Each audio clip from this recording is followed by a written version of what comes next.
Hey everybody, this is Kai Daltera here, what Kai talks about, and here is my fully operational, fully functional, inspection compliant ant nursery. As you can see, the structure itself has this blue painter's tape around it, and the reason why I have it, though I understand it looks unsightly, is because that's what's required for my permit. So in order for me to have these ants, they have to be in a vented container, which is this acrylic. It's chemically bonded together, which is why you see there's some silicone here. I actually found a bonding compound that chemically binds all these pieces together. I just kept the silicone instead of rebuilding it because it'd be too expensive. And I have to have this barrier around it. On this painter's tape is something called tanglefoot, and there's a pretty decent coating around the entire circumference of it, of the enclosure, and that is so that if somehow, some way these ants were to escape, the only way they can escape is by coming up here. The second you touch this tanglefoot, they're stuck and they're going to suffocate because you so much as brush against this tanglefoot and it will stick to you.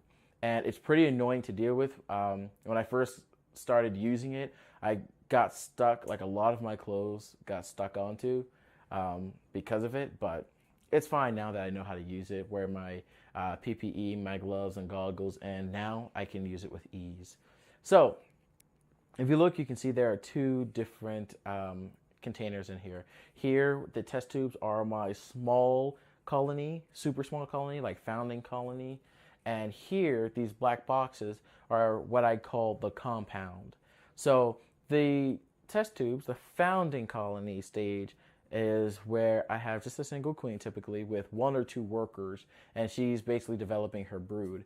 Now, as she increases her number, eventually they'll be moved to the compound.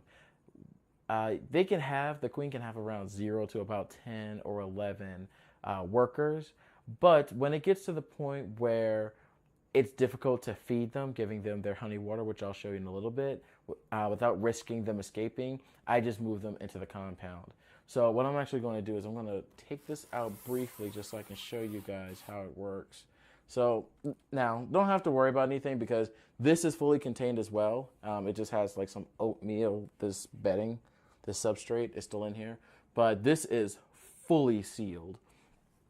So the thing is that this has, pipes. These are solid pipes, and I don't want to disturb it too much, but it's fully sealed, fully encapsulated. This filter is for the ants. It actually has 3 filters. It has a metal mesh, a fiberglass mesh, and this cloth mesh. They can't chew through all of it, especially the metal mesh. So I have all of this, and it gets finer and finer as it goes up to the finest, which is this, like landscaping fabric, basically. But underneath that is a metal mesh, and underneath that is the fiberglass mesh. And so with all of this, they're not getting through. Like I said before, everything is chemically sealed together. So I can take this out and it's fine because they can't get out. I have these tube caps in here as well, and this stops them from getting out. I've actually tested it before by agitating the ants. There are only a small amount of ants, but the ants that are in here are very small. They try to get through, they couldn't get through. It was just sealed too well. So the good thing about the compound is that it's expandable. So all I have to do is get a larger size vinyl tubing, and I can connect one side. And let's say this was an empty compound right here. And then I could just use some tubing and I can connect them together, so now it's even bigger. If I wanted to, I could stagger them so that you have one on either side so that they can still feed, and then I could just expand it however I wanted to. Now note that the numbers for these, the Lasius nigers that are in here, they don't have ports that they don't have as many, because if it gets to the point where this is filled up, this compound is filled up, they need to be transferred out. So that's why I don't have it so where it has actual, it has more than just these 2 ports. This will be, one is the expanding port, the other port is just for connecting for feeding. So for this species that's going to be contained in here, it doesn't need to be very, it doesn't have to have a lot of expansion. But if I wanted to, I could do it by like one stage before it becomes a problem. So there is that. As you can see, I don't have a ton of Lasius flavus or nigers. I'm actually going to be ordering some more down the road, more species, hopefully if I get the approval from the USDA. But as you can tell, beyond, I know this is unsightly, but it is fully, it's fully automated. It heats itself and cools itself. And it keeps the temperature. I have it set right now between 80 and 85 degrees. So the heat portion is, of course, as you see here, this heating bulb. Here's the temperature probe, and this goes to the control module, which is here. I'll actually go ahead and get a close-up of the control module, so give me 1 second. Here it is. Like I said before in my bug breeder video, I have this uncovered because I like to be able to edit the code if necessary. And I know it looks a little unsightly, but to be honest, I don't really care. So heats up here. The temperature probe detects that temperature, and it can turn it on or off via the relay here. So that's basically about it. I plan to make another ant nursery down the road that looks a lot better, because this was a test to see if I can do it. I can use it to contain my ants since they are regulated. It satisfies the conditions of my permit. It's just I would like for it to be better. The compound itself, as you can see, it is blacked out on all sides but one, and the reason why that is that it gives them privacy. So even with me having this light on, one, they're underground, and if I needed to cover them, I have these two towels that I just put over here. So I just use one for the side here, and I have another that just goes over it for now. What I'm going to do in the next iteration of this is actually have it all blacked out like I do the compound, except one side, which would be this top side. So that way I don't need to have these towels. But like I said, this was a test just to see if I could do it. Now that I know I can do it, I'm going to make a more official version that looks a lot better, since I won't have to worry about having this this silicone sealant here, which it doesn't look that bad, but it could look better. That's the main point. You don't want something that just does its job. You want something that does its job and it also looks good while doing it. So beyond the expansion ports that I showed you guys, I actually have a way to water them. So let me go ahead and show you how that works. So I have my paper towels, isopropyl alcohol. I have this raid just in case they were to get out. Even though I know it's highly unlikely, I keep it just in case. You never know what'll happen. Some honey, water, some syringes, and this water tube. Now note, because I know I'm going to get people that freak out about it, these syringes aren't the types that you see at your doctor's office. These are not pointed. These are perfectly round. Example, here you go. Doesn't do anything. You see? No stabby wounds. So there you go. It's this one. All of the syringes that I have are like this, and it's just for safety's sake, because it just bothers me. Like, I don't want to have an actual syringe on me. So you can see it doesn't do anything. This isn't the sharp syringe. This is one that you actually use if you vape or anything. Not that I condone the use of vaping. More research needs to be done into it, and you shouldn't be smoking unless you're above the age of 18, I believe, 21 in some places. But in any case, now that I showed you that this isn't like something like I'm trying to do drugs or anything, let me show you how I do this. So let's say I see that this compound is, which I really should name these compounds, but anyway, let's say I have a compound that needs water because I see it's dry. So I can do this one of two ways. First way is through this watering tube, which has a cotton ball in the center of it. So what I could do is, and get this syringe, here's the water.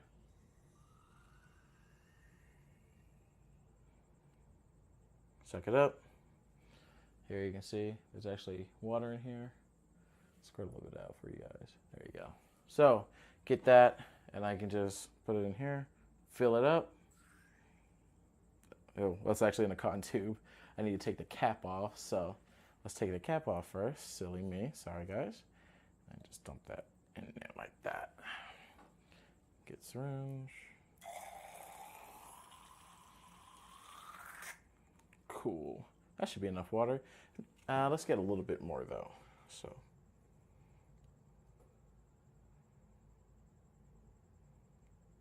This should be enough. So get it.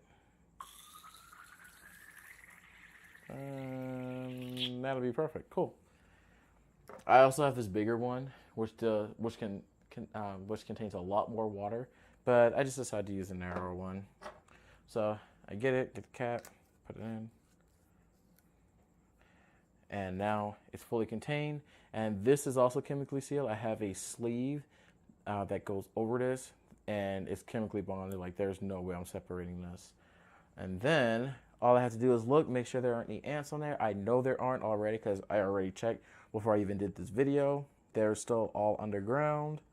So just take it out, make sure there aren't any ants. If there were some ants in here and they escaped, here's the raid. So just gotta get it and then go ahead and fully insert it. There you go.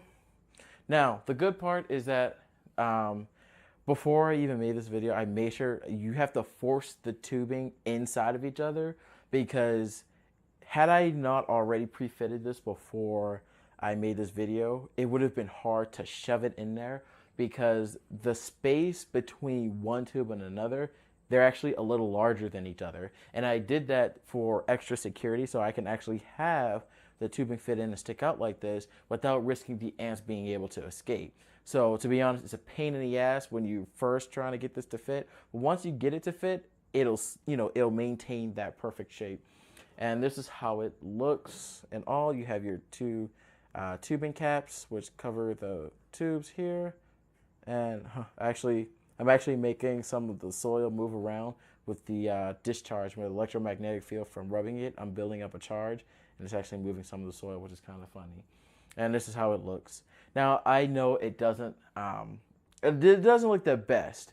Now, the reason why I have this tube sticking out like this is because it covers too much surface area. Like when I don't have anything connected to these pipes, it becomes an issue because I have this big thing just sticking out like that, watering tower sticking out.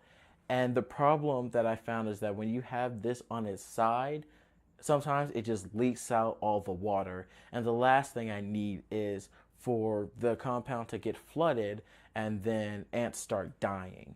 Even one ant death is a tragic death, and we don't do that here on Kai Talks About.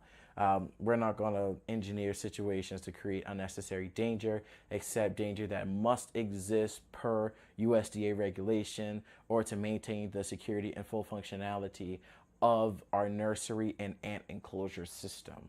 So I have it up here like this, and when the ants want to feed, once they get to a high enough number, they'll be crawling around a lot, and eventually they'll crawl up here to where this cotton ball is that is soaked with water, and then they'll be able to get that water, take it down, transport it to the rest of the colony, and share it from there. Now, the number of ants that I have, it's too small, and they're still crowded around each other. The queen is still laying her eggs and whatnot. It was just that the tube, not the tube, but the test tube that they were in was too small, and they were moving around too much. So I was like, to maintain security, because I don't want to have to kill any of them, I'll just put them in a compound and we'll go from there. So do I actually use this when I am when it's fully functional? Right now, because of the numbers of this Lasius niger compound being so low, I don't. So what I do is, first let's take it off, because we already know there aren't any ants here because we can see through it. It's fully clear. Get this, put this away. And what we actually do is we still have the syringe. Again, it's nothing different, no blood or anything. We'll fill it up, and we'll just go in here and we'll set down the plunger. The thing is, I have already watered. I've actually watered the compound already. So the ants that are in here, they actually have the water already. So there's no point in giving them even more water because it's just unnecessary and there's no point in doing that. Now, I'm going to go ahead and put this Lacey's niger compound back up. Put it back where it belongs.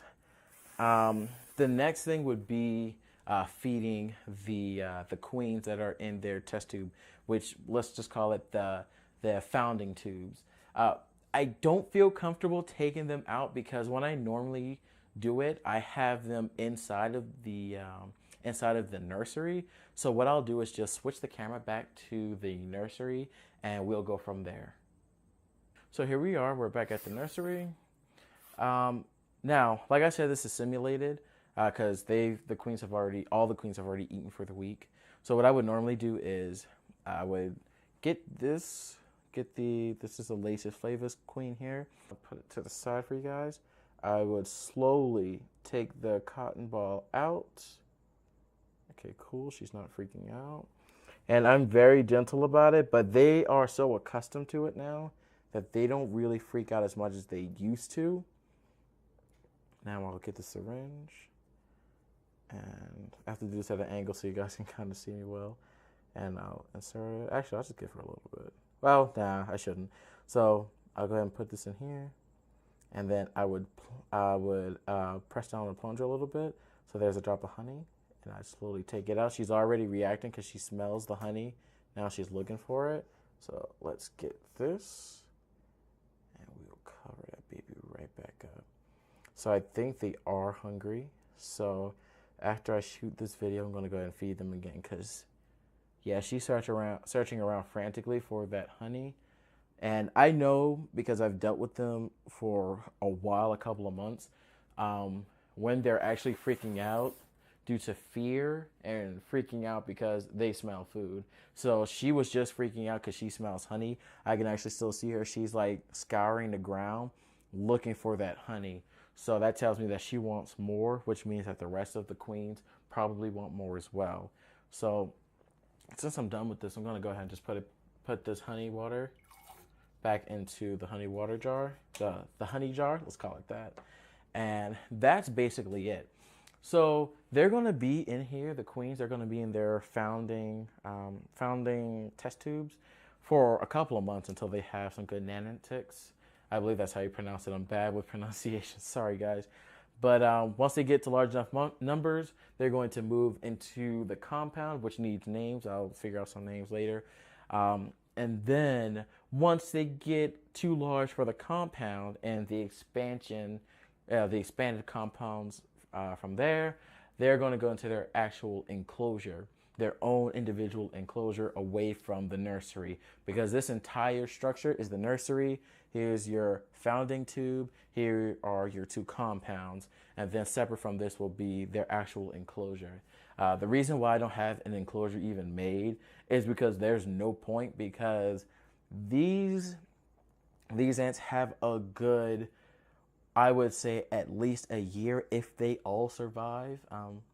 But even if some of them don't survive, in general, these ants have a good, I would say about 8 months, depending on the brood production, the egg laying.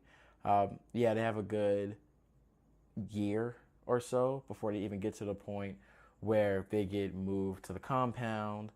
And then to get out of the compound to their own enclosure, we're looking at probably 2 or 3 years. So they have a long while to be in this nursery, which sucks, but that's why I have a large space. Like, this is actually longer than my arm, which created a problem because as I was laying down the tanglefoot beforehand, the biggest issue was that it's longer than my arm. So I had to like open this, and I had to get like on like a little step stool or whatnot, or actually one of my buckets, and use it as a step stool to get my hand in there and be able to spread it around thoroughly, because they actually were in a different container that was already approved by the USDA. Then I came up with this, got the approval to use an acrylic containment system, and I put them all in here, and now they're going to be here for the rest of their life until they require an enclosure. So that's going to be that. The next big project I'm thinking about is a gardening project. I know there's a specific follower that I have on Instagram who really follows who really wants to know my progress and the plans that I have for a gardening system that's automated using the Elegoo microcontroller. But I'll get to that in a different video. But for now, thank you for watching this video. Please give me a like, share, subscribe, and leave me a comment on what you think about this whole deal, this entire enclosure. Also, be aware, if you follow me on Instagram, I will, and even here on my YouTube, I'm actually in contact with the USDA, and they have told me that, it's okay to send them questions about ant keeping, the rules, regulations, and procedures that restrict permit holders, as well as those who would like to be permit holders, like information on how to become a permit holder. So if you guys have any questions, anything you would like for me to ask the USDA to get clarification on, let me know in the comment section below. Let me know if you follow my Instagram, and I will forward it to him. You guys have about till the 27th of March to come up with questions, and then I'll forward him all those questions, as well as my own questions that are just good for clarification, so you guys can see the official ruling on, question A, B, C, and so on. So that's the video, guys. Thank you for watching. Please have a blessed day and happy Tuesday. It's about to be hump day, so we're almost there to the weekend, guys. So see you guys in the next video. Bye.